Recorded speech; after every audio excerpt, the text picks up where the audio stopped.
हाम्रो घरको लिची पाकिसकेको भएर अब यसो खानाको लागि टिप्दैछु।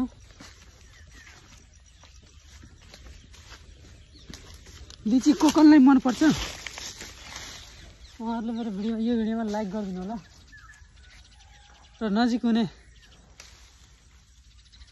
साथीहरू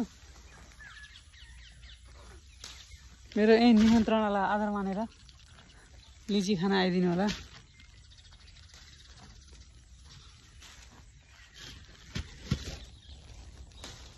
र यही भिडियो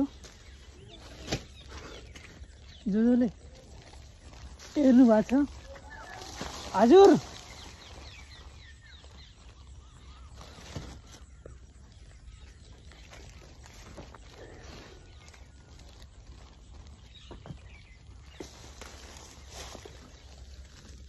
यो सबै टोटल्ली राम्ररी त पाकेको छैन तर जे होस्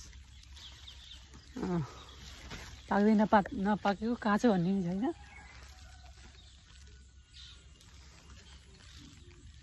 त्यही भएर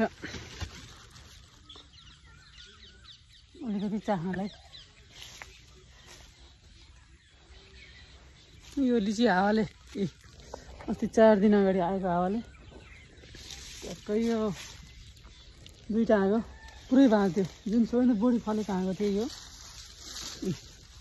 हेर्न सकिन्छ। यस्तो छ यो लिची यसमा यस्तो लड लिची फलेको थियो कि पुरै छ यो आगो भाँच्यो।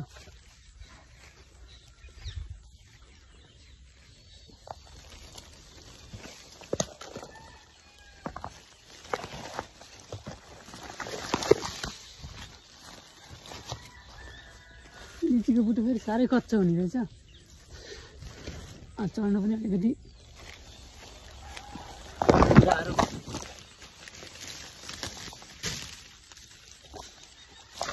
जसले यो भिडियो हेर्नुभएको छ ठ्याक्क लिची एउटा पाकेको छ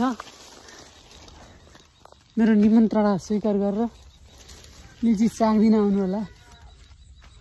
छोरी बालबच्चालाई लैदिनु होला बालबच्चा छन् भने बालबच्चालाई लैदिनु होला छैन अनि हजुरले आएर खाएर जान सक्नुहुनेछ।